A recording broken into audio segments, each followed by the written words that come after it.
Good morning class. और कैसे हैं आप सब लोग। जीसीजी के यूट्यूब चैनल में आपका हार्दिक स्वागत है। और लॉकडाउन में काफ़ी अच्छी पढ़ाई कर रहे होंगे मेरे हिसाब से। तो काफ़ी कुछ टॉपिक आपके हो चुके हैं, आगे भी होते रहेंगे और हम अपने टॉपिक को कंटिन्यू आगे बढ़ाते हैं। तो हम चैप्टर संख्या 5 पढ़ रहे थे और चैप्टर संख्या 5 में हमने व्युत्क्रम आव्यूह और सेकंडज रैखिक समीकरण के हल किस प्रकार से ज्ञात करेंगे, दो विधियां बताई मैंने। एक तो क्रेमर विधि जिसे हम सारणी विधि भी कहते हैं और दूसरी विधि बताई मैंने आव्यूह सिद्धांत विधि। ठीक है, तो अब देखो उसके कुछ क्वेश्चंस इस टाइप से भी हैं, जैसे कि एक्सरसाइज 5.2 का क्वेश्चन संख्या 13 है। अब हम 13 से स्टार्ट करते हैं। इसके जस्ट पूर्व के क्वेश्चन मैंने सॉल्व करवा लिए हैं। यदि मैंने कोई क्वेश्चन छोड़ भी दिया है, यदि आपको उसमें कोई दिक्कत हो तो कमेंट्स बॉक्स में उस क्वेश्चन को डाल देना, मैं आपको नेक्स्ट क्लास में बता दूंगा। तो चलते हैं एक्सरसाइज 5.2 क्वेश्चन संख्या 13। क्या कहता है क्वेश्चन, दो आपको आव्यूह दिए हुए हैं। ठीक है, एक आव्यूह ये दिया हुआ है और दूसरा दिया है। इसने ये कहा है क्वेश्चन में आगे कि इन दोनों का गुणनफल ज्ञात कीजिए। पहले तो ये कहा है कि इन दोनों का गुणा ज्ञात कीजिए और इसकी सहायता से, किसकी सहायता से, इन दोनों के गुणनफल की सहायता से इस समीकरण को हल कीजिए। ऐसा प्रश्न ने कहा है। तो देखो हम गुणा करने जा रहे हैं इसका। सबसे पहला स्टेप तो यही कर लेते हैं और गुणा हमें करना होगा। सपोज कि मैं इसको a मानी हूं और इसको मानी हूं b। ठीक है, तो हम a इंटू बी करते हैं। a into b is equal to a के एलिमेंट लिखता हूं -4 4 4 -7 1 3 5 -3 -1 इंटू किया मैंने 1 -1 1 1 -2 -2 2 1 3। ठीक है, आप जानते हो आव्यूह में जो मल्टीप्लाई होता है वो रो बाई कॉलम होता है। तो रो बाई कॉलम के अनुसार इसका गुणा करते हैं। देखो ध्यान से, -4 का 1 से किया -4 प्लस का 4 और 4 का 2 से किया तो 8 हो गया। ठीक है, इधर देखो फर्स्ट रो सेकेंड कॉलम, इसका इस्तेमाल किया तो 4 हो गया, माइनस का 8 हो गया, प्लस का 4 हो गया, अर्थात यहाँ पे क्या आएगा, 0 आएगा। इसके बाद देखिए थर्ड वाला, देखिए माइनस का 4 और माइनस के 8 और प्लस के 12, तो ये भी आपका 0 हो जाएगा। जब आप इसका मल्टीप्लाई करोगे तो यहाँ पर भी 0 आएगा, यहाँ पर 8 आ जाएगा, 0 आ जाएगा, 0 0 8 आ जाएगा। गुणा आप कर लेना। ठीक है, यहां देखो ये वैल्यू कैंसिल हो जाने के बाद हमारे पास क्या बन जाता है, 8 0 0 0 8 0 0 0 8। क्या इसमें से 8 कॉमन मिल रहा है? बिल्कुल मिल रहा है। 8 कॉमन ले लिया तो ये आपके पास उसके बाद क्या बनेगा, आइडेंटिटी यानी कि तत्समक आव्यूह बन जाएगा। और जो कितना होगा, i लिख दिया मैंने इसे। तो हमारे पास क्या आया, a into b is equal to 8i आ गया। इसे मैंने समीकरण ए कह दिया। फर्स्ट आंसर तो आ गया कि हमें इसका गुणा याद करना था और गुणनफल ये हुआ। अब आपसे ये कहता है कि इस a इंटू बी की हेल्प से इस निकाय को हल कीजिए। अब देखिए सेकेंड पार्ट इसका, ध्यान से देखना कि अगर मैं इसकी तुलना आव्यूह सिद्धांत विधि से हल करने जाता हूं, क्योंकि इसी की सहायता से करना होगा। तो देखिए यहाँ पे इसके एलिमेंट 1 -1 1 1 -2 2 1 3 लिखा हुआ है। अगर इस x y z के कोफिशिएंट में हम तो 1 -1 1 1 -2 और 2 1 3 लिखा हुआ है। ठीक है, तो कहने का अर्थ है कि इस x y z के कोफिशिएंट जो हैं वो आपका आव्यूह कौन सा है, b है। तो हम इस इक्वेशन की तुलना bx = c से करेंगे। किससे करेंगे, bx = c से। और x की वैल्यू क्या होगी, b इनवर्स इंटू c हो जाएगी। क्या हो जाएगी, x की value b inverse into c हो जाएगी। इसे मैंने इक्वेशन सेकंड कह दिया। ठीक है ना। अब देखो a इंटू बी हमारे पास क्या है, 8i है। यहां वापस आ जाओ इक्वेशन फर्स्ट पर, a इंटू बी क्या हमारे पास है, 8i है। तो यहां पे मैं स्टेप को आगे बढ़ाता हूं। दोनों पक्षों में मैंने b इनवर्स से मल्टीप्लाई किया इस इक्वेशन फर्स्ट में। तो लिख देता हूं मैं, दोनों पक्षों में इससे बी इनवर्स से गुणा करने पर ठीक है। इस स्टेप को यहां देख लीजिए आप लोग, यहां लिख देता हूं मैं, फ्रॉम किससे आ रहा हूं, फर्स्ट से आ रहा हूं, ठीक है ना। तो देखो a b into b inverse, LHS में मल्टीप्लाई किया, a b into b inverse is equal to 8, i लिखा हुआ है, 8 लिखा, आई इंटू बी इनवर्स। अब आप जानते हो कि b इंटू बी इनवर्स आपका क्या होता है, i होता है। तो a into i is equal to i into b inverse, b inverse होता है। हमें किसकी वैल्यू चाहिए, b इनवर्स चाहिए। तो b inverse is equal to a upon 8 हो गया, क्योंकि a इंटू आई करेंगे तो a रहेगा। अब ये वैल्यू कहां पुट करेंगे, पुट इन सेकेंड, यहां पे चाहिए। तो x is equal to b inverse की वैल्यू कितनी हमारे पास है, 1/8 a इंटू सी है, ठीक है।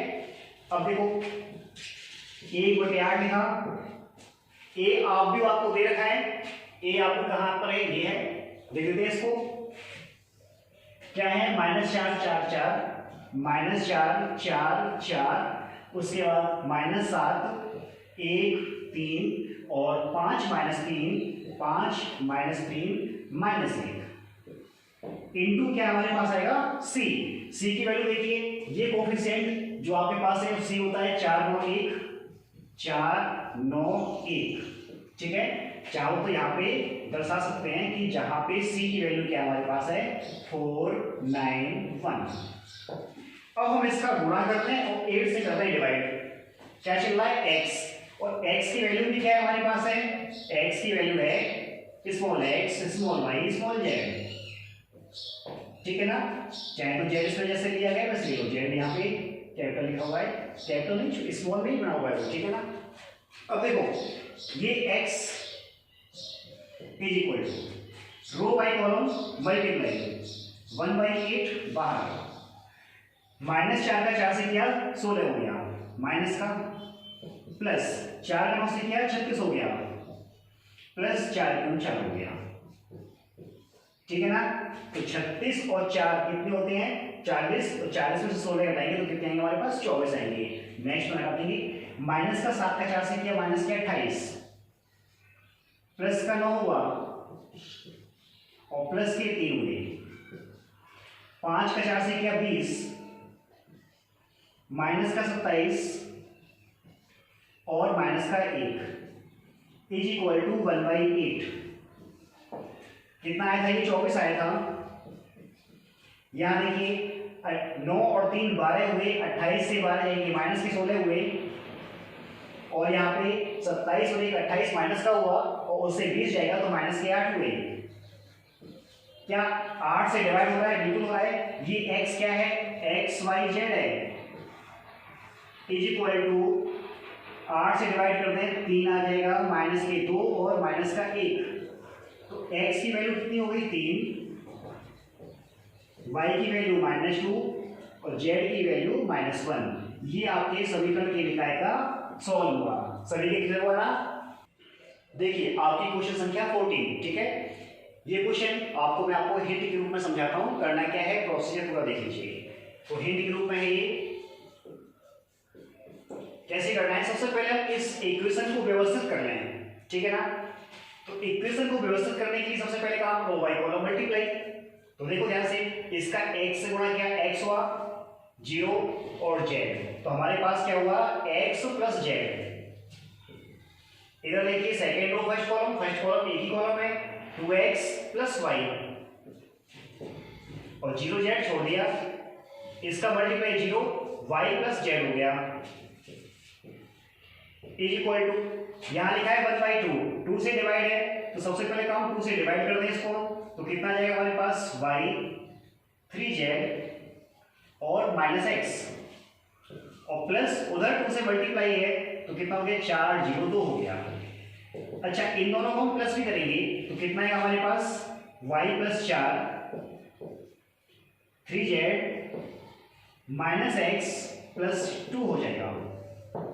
क्लियर हुआ सबके यहां तक। अब देखो इस हम देखें ध्यान से, तो इसमें सब सिंगल एलिमेंट हैं और यहाँ पर भी सब सिंगल एलिमेंट हैं, तो हम इन दोनों की तुलना करेंगे। तो क्या आएगा हमारे पास, x plus z is equal to y plus 4, और यहां से इक्वेशन तैयार होती है क्या, y का पक्षांतर x minus y plus z is equal to 4। सभी क्लियर हुआ। इसके बाद देखिए 2x plus y is equal to क्या है, 3z है, तो यहां से हमारे पास क्या इक्वेशन आएगी, 2x प्लस वाई माइनस के 3z इज इक्वल टू 0 आएगा। इसके बाद देखिए नेक्स्ट, इधर देखो कितना है, माइनस का x प्लस 2 है, पक्षांतर तो पहले से करना है, तो minus x plus 2 plus y plus is equal to हो जाएगा, जब पक्षांतर किया ना, इसको मैं फिर से लिख देता हूँ, y plus z is equal to क्या है, माइनस एक्स प्लस 2 है, x का पक्षांतर कर लीजिए, तो क्या आ जाएगा हमारे पास, x plus y plus z is equal to 2 हो गया। ये हमारी इक्वेशन हो गई और हमें इसके निकाय का हल चाहिए। अब ध्यान से देखना कि इस समीकरण के हम x y z के कोएफिशिएंट को देखें, ठीक है। सबसे पहला काम, जो हमें इक्वेशन दे रखी थी आगे के रूप में, हमने इसको सॉल्व कर लिया। सॉल्व करने के बाद हमारे पास ये एक रैखिक समीकरण प्राप्त हो गई, ठीक है ना। अब आप इस x y z के कोएफिशिएंट देखिए, 1 माइनस 1 1, 1 माइनस 1 1, 2 1 माइनस 3, 2 1 माइनस 3, 1 1 1 1 1 1 प्राप्त होता है। अगर मैं इसकी तुलना ax is equal to b से करूं, तो x इज इक्वल टू क्या लिखा जाएगा, a इनवर्स इनटू b लिखा जाएगा, जिसमें x की वैल्यू होगी x y z, b की वैल्यू जो होगी वो RHS कोएफिशिएंट 402 होगी, और जो a की वैल्यू होगी, तो a की वैल्यू देखिए यही आ गई, तो इसी को हम क्या कहेंगे, a कहेंगे। क्लियर हुआ ना। अब इस a की हेल्प से, इसकी हेल्प से आप क्या फाइंड करोगे, a इनवर्स फाइंड करोगे। काफी बार बताया हुआ है a इनवर्स कैसे फाइंड करते हैं, adjoint a upon det a। क्या सूत्र, adjoint a upon det a, ठीक है ना। जब a इनवर्स आ जाए तो उसका मल्टीप्लाई किससे करना है, b से। b के क्या एलिमेंट है, 402 हैं, और उसी प्रकार से जैसे कि पूर्व के क्वेश्चन में मैंने तुलना की थी, x y z के मान निकाले थे, फिर आप x y z के मान निकालोगे। नेक्स्ट आइए हम चलते हैं अपने क्वेश्चन संख्या 15 पर। काफी अच्छा सवाल है ये, ध्यान से समझेंगे, इंपॉर्टेंट भी है। क्लियर है ना। क्या कहा है सवाल में कि आपको किसी समबाहु त्रिभुज, लिखा नहीं है लेकिन समझ जाना कि किसी समबाहु त्रिभुज की भुजा A हो और उसके शीर्ष के निर्देशांक x1 y1 z1, x1 y1 x2 y2 और x3 y3 हो, तो आपसे कहा है कि ये सारणिक डेट है x1 y1 2, x2 y2 2, x3 y3 2 का whole square is equal to 3a की पावर 4 आपको सिद्ध करना है। देखो ये एक बच्चा कोई कमेंट्स कर रहा है, लिख रहा है वो कुछ, वो ये कह रहा है कि सर आउटलाइन कब स्टार्ट करोगे। तो देखो बच्चे, क्या है कि मैं इसके जस्ट बाद आउटलाइन लेना चाहता था, ठीक है ना, लेना चाहता था, लेकिन क्या है ना कि जब आप डिफरेंशिएशन पढ़ेंगे तो उसमें inverse function, inverse function use होगा आपका, ठीक है ना, ट्रिग्नोमेट्री का इनवर्स फंक्शन यूज होगा। तो इसके जस्ट बाद सबसे पहले मैं आपका सेकंड चैप्टर लूंगा, सेकंड चैप्टर में इनवर्स फंक्शन की क्वेश्चन है ट्रिग्नोमेट्री के। जब वो चैप्टर आपका क्लियर हो जाएगा उसके जस्ट बाद ही हम आपका डिफरेंशिएशन जो कि चैप्टर संख्या 7 है उसे लेंगे। तो ठीक है ना, थोड़ा सा वेट करें आप, बाकी का आप भी को पढ़ते रहें, मैट्रिक्स, सारणिक और इनके इनवर्स को पढ़ते रहें, और जस्ट मैं कुछ दिन बाद ही आपका ये टॉपिक नेक्स्ट क्लास में आपका स्टार्ट हो जाएगा, क्योंकि आज ये टॉपिक मैं पूरा कर दूंगा, ठीक है ना। चलो अच्छा हुआ कमेंट्स मिला मुझे, धन्यवाद। ऐसे कुछ कमेंट्स करते रहा करो, ठीक है ना। चलिए नेक्स्ट आगे चलते हैं हम लोग। तो वापस क्वेश्चन क्या है, तो आपके पास एक समबाहु त्रिभुज की शीर्ष दे रखे हैं और जहां उसकी आपको साइड दी है ए, भुजा ए दी है, और समबाहु त्रिभुज के लिए एक ही भुजा पर्याप्त होती है ना, भुजा तो 3 होती है लेकिन सेम होती है, सेम भुजा होती है, इसलिए ए से डिनोट किया गया इसे। तो आपको ये प्रूफ करना है। तो सबसे पहले समबाहु त्रिभुज का क्षेत्रफल क्या होता है? समबाहु त्रिभुज का क्षेत्रफल is equal to √3/4 a square, यानी कि साइड स्क्वायर होता है, ठीक है ना। और इसे मैंने इंडिकेट किया किससे? डैश से कर दिया, मतलब ये त्रिभुज का इंडिकेटर है। अब आप देखिए, इसको यहीं छोड़ दीजिए, अब इस आइए सारणिक में। और चूंकि अगर सारणिक के रूप में देखा जाए तो त्रिभुज का क्षेत्र होता है 1/2 x1 y1 1 x2 y2 1 x3 y3 1। बोलो होता है क्या? ठीक है। अब आप ध्यान से देखिए कि आपके तीसरा स्तंभ में 2 2 2 दिया है, जबकि हमारे पास तीसरे स्तंभ में 1 1 1 है। तो हम क्या करें? तीसरे स्तंभ में 2 से मल्टीप्लाई करें, तो C3 के स्थान पे क्या किया? 2C3 किया। ध्यान से सुनना, जब आप ऐसा करोगे कि हम 2 से गुणा करते हैं, यदि सारणिक में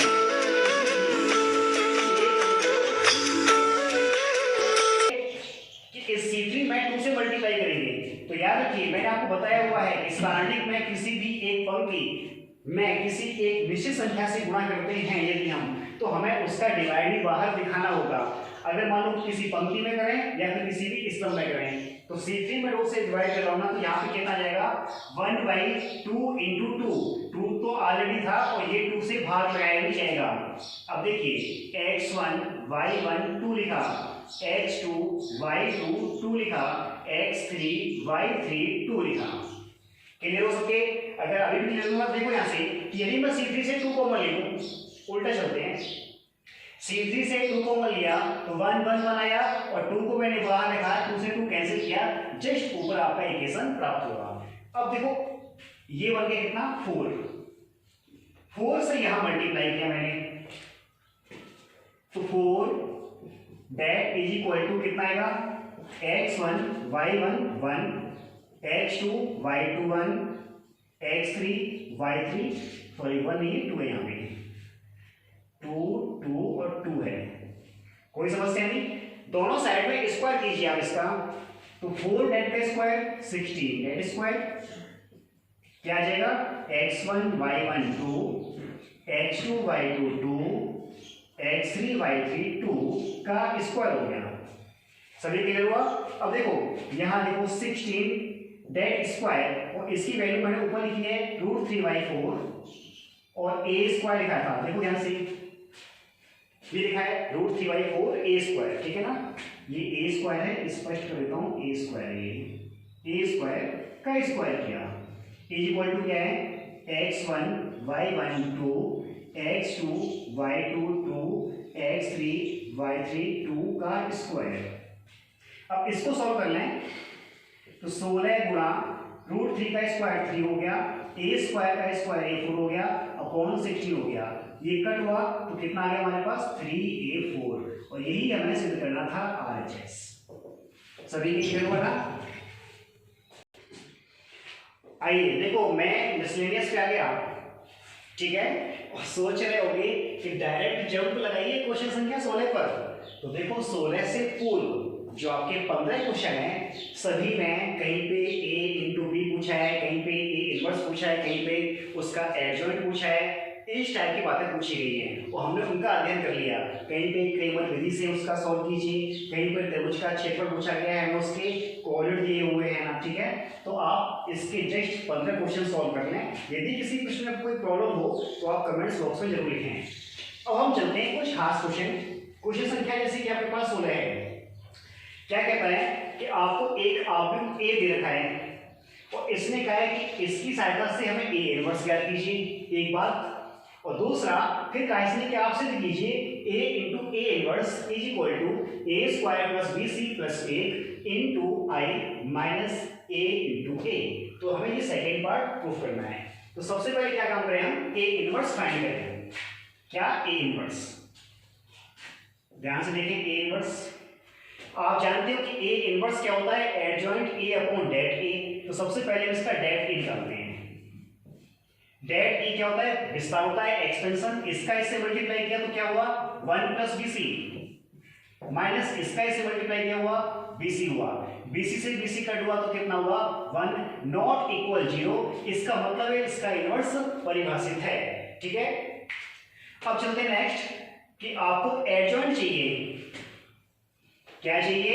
एडजॉइंट ए की बात करनी है तो हमें चाहिए 4 सेकंड A11 फर्स्ट कॉलम क्या आएगा 1 plus BC upon A12 minus का चिन्ह लगेगा क्योंकि इन संख्याओं का योग विषम है और विषम होने पर पूर्व में माइनस का चिन्ह। तो A12 फर्स्ट रो और सेकेंड कॉलम क्या आएगा माइनस का C हो जाएगा।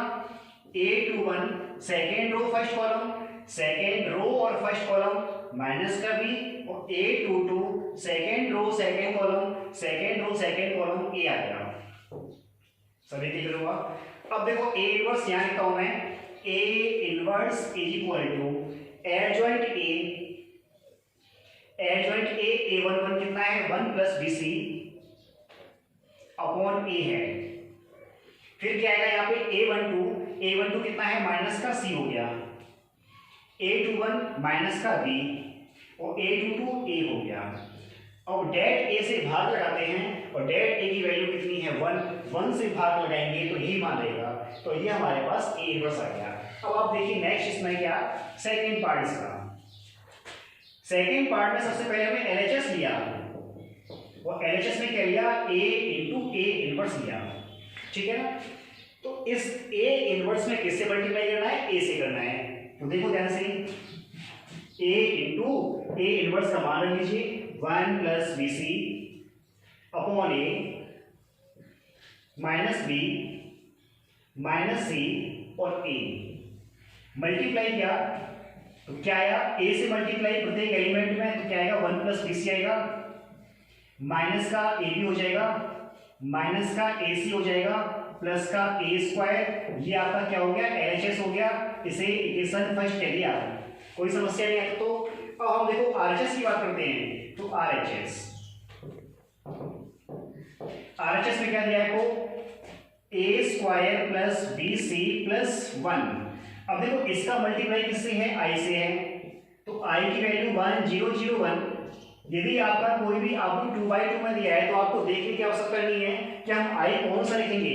2/2 के लिए आप के लिए हमेशा I2 का इस्तेमाल करें। ठीक है, माइनस A इंटू A लिखा है तो A इंटू A क्या है आपके पास AB C 1 plus BC upon A। देखो ध्यान से कि RHS को लिया A square plus BC plus 1 लिखा, I minus A into A। इसको हम सोल्व कर लें तो हमारे इक्वेशन फर्स्ट के बराबर आना चाहिए।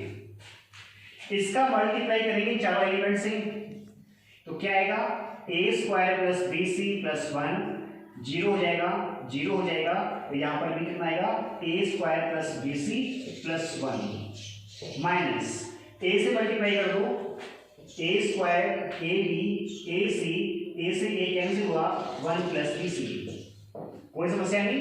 अब आप संगत एलिमेंट घटा दीजिए, जब घटाएंगे तो देखो A स्क्वायर से A स्क्वायर कैंसिल होगा, क्या आएगा BC प्लस 1 आएगा, 0 माइनस अब ये AB क्या तो कितना आएगा माइनस का AB हो जाएगा। देखो एलिमेंट आने लगे ना, 0 माइनस AC किया तो माइनस का AC हो गया और उसके बाद A square plus BC plus 1 से 1 प्लस BC कैंसिल हो जाएगा तो कितना आएगा A स्क्वायर आएगा। इसी कह दिया मैंने सेकंड। फर्स्ट और सेकंड को ध्यान से देखिए, क्या इक्वल वैल्यू आ रही है, बिल्कुल आ रही है। तो क्या लिखोगे from first and second LHS is equal to RHS, यही आपको सिद्ध करना था। क्वेश्चन संख्या 17। अब इस पे लगाया मैंने इंपॉर्टेंट, और इंपॉर्टेंट इस मायने में नहीं है कि आपकी 12th की एग्जाम में आ जाएगी, ये अपने आप में कुछ प्रॉपर्टी के माध्यम से इंपॉर्टेंट है। आपको एक ही रैखिक समीकरण दे रखी है, ध्यान से देखें कि रैखिक समीकरण में x y z जितने भी आपके पास चर होते हैं ना उनका घातांक 1 होता है। तो ऐसे बिल्कुल अंदाजा मत लगाना कि A स्क्वायर है, B स्क्वायर है, C स्क्वायर है और K स्क्वायर है तो क्या ये हमारी रैखिक है, बिल्कुल, क्योंकि x y z के आपके घातांक देखती हैं। आपसे इसने कहा है कि सारणी की सहायता से इसको सॉल्व कीजिए। सारणी की सहायता, समझ गए ना, क्रेमर विधि की बात कर दी इसने। किसकी विधि की बात की है? क्रेमर रूल की बात की है इसने। क्रेमर विधि से ज्ञात करना है, तो आप जानते हो क्रेमर विधि के हम 4 डेट के मान निकालेंगे क्या? x equal to det 1 upon det होता है, y equal to det 2 upon det होता है, और z equal to det 3 upon det होता है। तो हम 4 सारणी के मान निकालेंगे। तो हमारे पास यहाँ पे डेट 1 क्या होगा? जब हम x की वैल्यू फाइंड करने जा रहे हों तो याद रखिए x का अवलोकन कीजिए और उसके स्थान पे क्या लिखोगे? 1 के स्क्वायर, 1 के स्क्वायर। y की coefficient 1b square, 1b square. z की coefficient 1c square, 1c square. याद रखना आपकी बुक में यहाँ पे CZ नहीं लिखा है, तो वहां पे CZ कर लें, करेक्शन कर लें, सुधार कर लें। वहां पे C लिखना मिस्प्रिंट हो गया कि C नहीं लिखा गया, ठीक है। ये तो हो गया डेट 1 हमारा। इसी प्रकार से डेट 2 में y की कोफिशिएंट जाएंगे तो 1a स्क्वायर, 1a स्क्वायर। इसके स्थान पे क्या है हमारे पास? 1k स्क्वायर और 1c स्क्वायर। क्लियर हुआ? उसके बाद det 3 is equal to x y coefficient 1a square, 1b square और 1k स्क्वायर। ये तो हो गए डेट 1, डेट 2 और डेट 3। तो डेट की वैल्यू क्या लिखेगी वो भी लिख देते हैं। यहां पे लिखा हूं डेट की वैल्यू। डेट इक्वल टू क्या लिखा जाएगा? 1 1 1 x y z coefficient a b c और a square b square c square. अब हमें करना क्या है कि चारों डेट के मान ज्ञात करने हैं, ठीक है, और उसके बाद यहाँ वैल्यू पुट करनी है। अब आप ध्यान से देखना कि मैंने जब आपको सारणी की थ्योरी दिखाई थी तो कुछ मैंने एक क्वेश्चन आया था, तो इस टाइप का क्वेश्चन था, और वहां मैंने इस टाइप के 3-4 कुछ टेक्निकल क्वेश्चन बताए थे आपको, और ये भी कहा था कि इनको कैसे हल करते हैं और ट्रिक के माध्यम से जल्दी कैसे निकालते हैं। जब आपका क्रम में हो a b c, a square b square c square, ठीक है ना, तो ये चक्रीय क्रम का ऑर्डर है आपके पास। उस अवस्था में करोगे क्या? इसका सोल्यूशन क्या बताया था मैंने कि अगर घातांक को जोड़िए, 2 और 1 3 घातांक हैं, तो हमारे पास 3 ही पद आएंगे। तो क्या लिखोगे? a minus b, b minus c और c माइनस a। जब आप इसका विस्तार करोगे, विस्तार करते समय तो 0 बनाओगे, ठीक है ना, कौन सी? c1 माइनस c2 और c2 माइनस c3। उसके बाद हम एक्सपेंशन करेंगे तो हमारे पास यही मान आएगा। एक तो ये हो गया तरीका, और दूसरा मैंने आपको शॉर्टकट मेथड बताया था कि a b c हो, a square b square c square हो, घातांक को जोड़िए, 2 और 1 3 हुआ, 2 और 1 3 हुआ, 2 और 1 3 हुआ, ठीक है। तो चक्रीय क्रम के अनुसार a minus b, b minus c, c minus a हुआ। अब देखो इस एक्सपेंशन के हिसाब से डेट 1 का मान क्या होगा? कोई भी स्टूडेंट बताएगा क्या? डेट 1 की वैल्यू क्या होगी? विचार करें। रिप्लेस किसको किया है? 1a स्क्वायर के स्थान पे क्या आया? 1k स्क्वायर, b और c यथावत है, तो जहां पर भी वहां a है वहां क्या पुट कर दें हम? k। तो क्या मान आएगा? k माइनस b, a के स्थान पे b माइनस c, क्योंकि b से कोई परिवर्तन नहीं है, c माइनस a के स्थान पे किया गया, ठीक है। इसका एक्सप्रेशन हो गया। डेट 2 की बात करें, किसको रिप्लेस करना है? b को, तो a माइनस b के स्थान पे a माइनस k हो जाएगा, b माइनस c लिखा है तो a माइनस c और c माइनस a। इसी प्रकार से डेट 3 में c रिप्लेस हुआ a minus b, b minus a और c माइनस a होता है तो k माइनस a हो गया। क्लियर हो गया? चारों हमारे पास डेट के मान आ गए। नाउ x इक्वल टू क्या था? डेट 1 अपॉन डेट था, तो det 1 k minus b, b minus c, c minus k में डिवाइड किससे है? a minus b, b minus c और c माइनस a से। देखिए ध्यान से, b माइनस c से b माइनस c कैंसिल हुआ, तो हमारे पास क्या बचा? K minus b c minus a upon a minus b और सी माइनस ए, ये आपका x का मान हुआ। सिमिलरली इसी प्रकार से आप लोग y की वैल्यू सॉल्व करोगे और z की वैल्यू भी सॉल्व करेंगे। क्लियर है? इसके बाद देखिए क्वेश्चन संख्या 19। जस्ट 19 के पूर्व 18 क्वेश्चन छोड़ दिया गया है, उसमें आपको एक आव्यूह ए दिया था, ऐसा क्वेश्चन सॉल्व किया है और उससे कहा है कि ए इनवर्स ज्ञात कीजिए, तो ए से हम ए इनवर्स फाइंड कर लेंगे। फिर आपको एक समीकरण दे रखी है, तो जो आपको ए दिया था वही समीकरण के जो x y z के कोफिशिएंट हैं वही आपका ए है, तो ax बराबर b से तुलना करके x बराबर a इनवर्स इनटू b करके हम क्या x y z value find कर लेंगे। ठीक है ना? तो उस टाइप के क्वेश्चन आपके 2-3 हो चुके हैं। क्या दिया है? एक आव्यूह ये दिया है, एक इंटू x एक आव्यूह है, x कोई नंबर नहीं है, x पूरा एक आव्यूह है और RHS इतना दिया है कि दो आव्यूह का गुणा करें तो ये मान आता है, तो आव्यूह x ज्ञात कीजिए। तो ध्यान से देखें कि सबसे पहले मैंने इसका ऑर्डर लिखा 2/2 और 2/2। ठीक है ना? तो सबसे पहली बात तो ये कि हमारे पास x कितने बाई कितने का होना चाहिए। तो देखो सपोज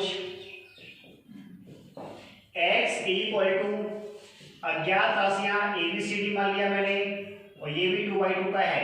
अब आप ध्यान से देखिए कि ये 2/2 ये 2/2 गुणा संभव है, बिल्कुल है, और क्या कोटि प्राप्त होगी? 2/2 की होगी और 2/2 की कोटि आपके पास है। तो अब हमें करना क्या है कि चार राशियां ABCD के मान ज्ञात करने हैं, यहां पुट करेंगे तो हमारे पास आव्यूह x आएगा। ठीक है, तो चलते हैं। 1 -4 3 -2 इंटू आव्यूह x ABCD is equal to -16 -6 7 2। Clear है? Row by column multiply a-4c a-4c, पहली रो पहला कॉलम हो गया, पहली रो सेकेंड कॉलम b-4d। ठीक है, 3a-2c और 3b-2d इज इक्वल टू क्या है हमारे पास? -16 -6 7 2। प्रत्येक एलिमेंट की तुलना कर दीजिए, तो a-4c is equal to -16 equation first हुआ। इसी प्रकार से 3a-2c is equal to 7 second हुआ। इधर देखिए b और d के रूप में b-4d is equal to -6 third हुआ और 3b-2d is equal to 2 equation 4 हुआ। अब आप देखो क्या ये फर्स्ट और सेकेंड को सॉल्व करके हम a और b की वैल्यू फाइंड कर सकते हैं? बिल्कुल। तो करते क्या है कि इस सेकेंड में मैंने 2 से मल्टीप्लाई कर दिया, किससे मल्टीप्लाई किया? 2 से, तो कितना हुआ? 6a-4c इज इक्वल टू 14 हो गए और a-4c इज इक्वल टू कितना है? -16 है। अब देखो -4c सेम साइन है, अपोजिट साइन करने पर माइनस प्लस प्लस ये कैंसिल हुआ, 5a बचेगा और इधर 16 और 14 30 हो गए, तो a की वैल्यू कितनी आ गई? 6 आ गई। ठीक है ना? अब देखो ध्यान से a की वैल्यू, a का मान समीकरण 1 में रखने पर तो क्या है? a-4c इक्वल टू -16 है। a का मान कितना है हमारे पास? 6। तो 6 - 4c -16 हुआ, -4c इक्वल टू -16 -6 हुआ। अब शांत करोगे ना, तो -4c इक्वल टू 16 और 6 कितने हो गए? -22 हो गए। माइनस कट किया, c इज इक्वल टू 22/4 हो गया या फिर 11/2 हो गया। ये हुआ हमारे पास c का मान। ठीक है ना? कैसे प्रूव किया था मैंने इसमें। अब देखो आप इसी प्रकार से थर्ड और फोर्थ को सॉल्व करेंगे। किसको? From third and fourth. और जब इनको सॉल्व करोगे तो किसकी वैल्यू फाइंड करोगे? b और d की करेंगे। और सभी मान, कौन से सभी मान? a का मान, c का मान, b और d का मान कहाँ पुट करोगे? इस आव्यूह x में, तो हमें आव्यूह x फाइंड हो जाएगा। क्लियर है? तो शेष काम आपके लिए है, करें उसको। मजे। हाँ चले क्वेश्चन संख्या 20, ये मिसलेनियस का सबसे अंतिम प्रश्न है।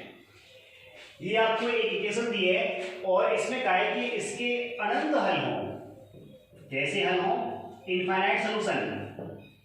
तो आपसे कहा है कि ए की वैल्यू ज्ञात कीजिए, बी की वैल्यू ज्ञात कीजिए, ठीक है ना। याद रखिए कि जब आपको मैंने डिटरमिनेंट के गुणधर्म लिखाए तो उस कंडीशन में हमने क्या लिखाया था कि जब इसके सोल्यूशन इनफाइनाइट हो तो उस अवस्था में, जो कि उस अवस्था में डेट 1 0, डेट 2 0, डेट 3 0 और det is equal to 0, det is equal to 0। क्योंकि आप जान गए होंगे कि अगर हम डेट की वैल्यू 0 रखते हैं ना तो क्या डेट 1 अपॉन डेट करते हैं तो हमारे पास क्या इनफाइनाइट वैल्यू होती है। तो हमारी उस अवस्था में कि ये जब इस निकाय के अनंत हल होंगे तो ये चारों कंडीशन क्या होंगी, 0 होंगी। अब इन चारों में हमें सिलेक्ट ये करना है कि कौन सी दो ले ली जाए, चारों नहीं लेनी है। कारण है कि देखो बी आपके पास यहां पर है, ए आपके पास यहां पर है, तो कौन सी दो इक्वेशन ली जाए। अब देखो डेट 1 में आप किसका विलोपन करते थे, इस पहले वाले स्तंभ का, तो उस अवस्था में आपके पास डेट 1 का मान आ सकता है। उसके स्थान पे लिखेंगे हम 4 - 2 2, 1 1, -2 1, -5 और 1। तो हम 1 तो लेंगे किसका मान, डेट 1 का, क्लियर हुआ। दूसरा मान किसका लेंगे, क्या डेट 2 का लेना चाहिए, बिल्कुल नहीं लेना चाहिए। और हमें किसका विलोपन किया, देखो डेट 1 का किया, डेट 1 को लिया तो हमारा बी विलुप्त हो गया, तो ए की वैल्यू फाइंड होगी, यहां से किसकी वैल्यू फाइंड होगी, ए की। और यहां पे यदि मैं इसको विलुप्त कर दूं, ये कौन सा है हमारे पास, डेट 3 होता है, तो इसको विलुप्त कर दूं तो हमारे पास किसका आएगा, बी का। तो इससे हमें किसका प्राप्त होगा, बी का। तो हमें केवल दो ही वैल्यू चाहिए, डेट 1 और डेट 3। डेट 2 और डेट 4 0 रखने से कोई फायदा नहीं है, ठीक है। तो चलते हैं सबसे पहला काम, डेट 1। अब मैं एक डेट 1 0 करके दिखा दूं, बाकी का डेट 3 से आपको लेना। तो देखो डेट 1 इज इक्वल टू क्या लिखा जाएगा, x के कोफिशिएंट को हटाइए, उसके स्थान पे अचर पद 4 -2 -2, y की कोफिशिएंट 1 -2 -5 और z की कोफिशिएंट 1 और 1 और इज इक्वल टू क्या लिखा जाएगा, 0। अब हम इसका विस्तार कर लेते हैं, ठीक है। तो देखिए ध्यान से विस्तार इसका 4 इंटू इसका इससे मल्टीप्लाई -2 हुआ, इसका इससे मल्टीप्लाई +5 हो गया, माइनस बीच में होता है ना साइन, इसलिए प्लस हो जाएगा, ठीक है ना। माइनस का 1 इंटू इसका इससे मल्टीप्लाई माइनस का 2 हुआ और इसका इससे मल्टीप्लाई किया तो प्लस का 2 हो जाएगा, क्योंकि बीच में क्या होता है, माइनस होता है, इसलिए 0 हो जाएगा ये बाद में। प्लस a इंटू इसका इससे मल्टीप्लाई 10 हो गया और माइनस माइनस प्लस होते हैं, बीच में क्या माइनस होता है, तो 2 गुना 2 4 हो गया, इज इक्वल टू क्या है, 0 है, ठीक है ना। अब देखो यहाँ से 5 में से 2 जाएंगे 3, 3 का 4 से गुणा किया तो हमारे पास कितना हुआ, 12 हुआ। 2 से 2 कैंसिल हो गया, ये तो टर्म 0 हो गया, प्लस का 10a हो गया और माइनस का 4a हो गया।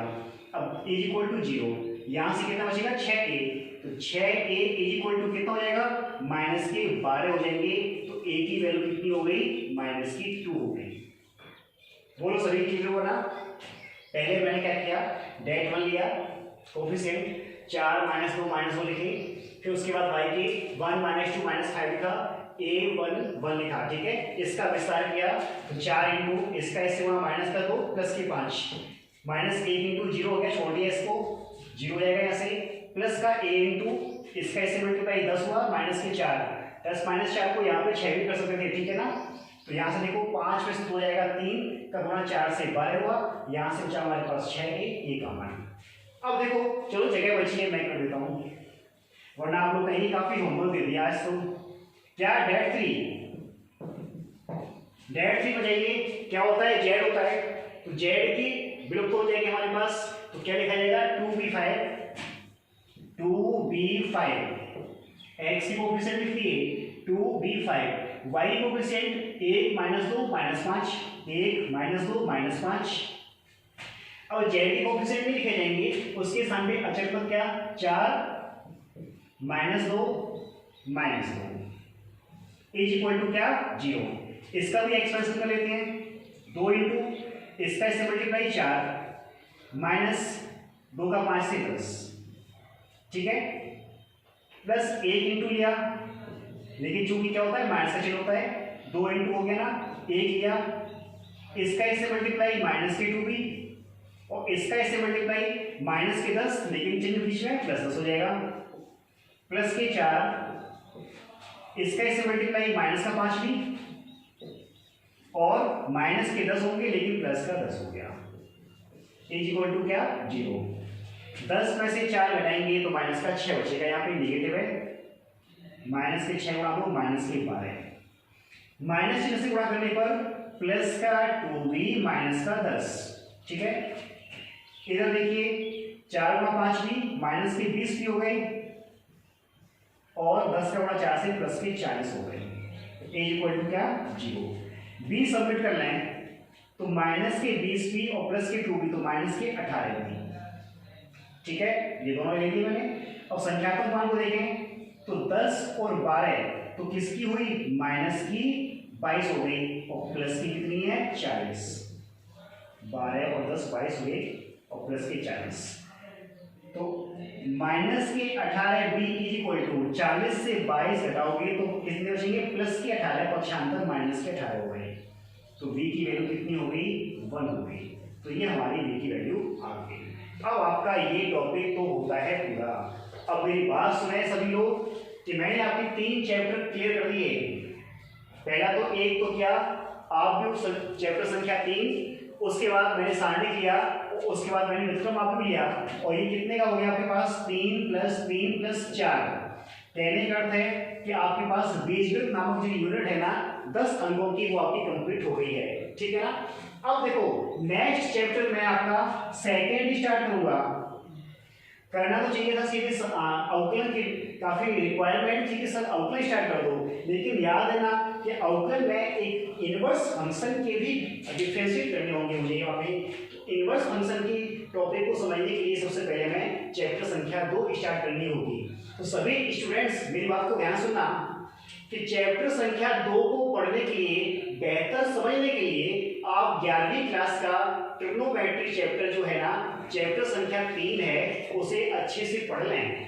और उसमें पढ़ना क्या है कि सबसे पहले तो जो मैंने आपको ASTC के रूप में एक क्वाड्रेंट सिखाया होगा वो पढ़ना है। मतलब साइन 360 प्लस थीटा क्या होता है, साइन 360 माइनस थीटा क्या होता है, साइन 180 प्लस थीटा क्या होता है। तो इन फार्मूलों को ध्यान से पढ़ लें, क्योंकि ये आपके अच्छी तैयार होंगे ना तो मुझे इस पॉइंट पे समझाने की ज़्यादा आवश्यकता नहीं पड़ेगी।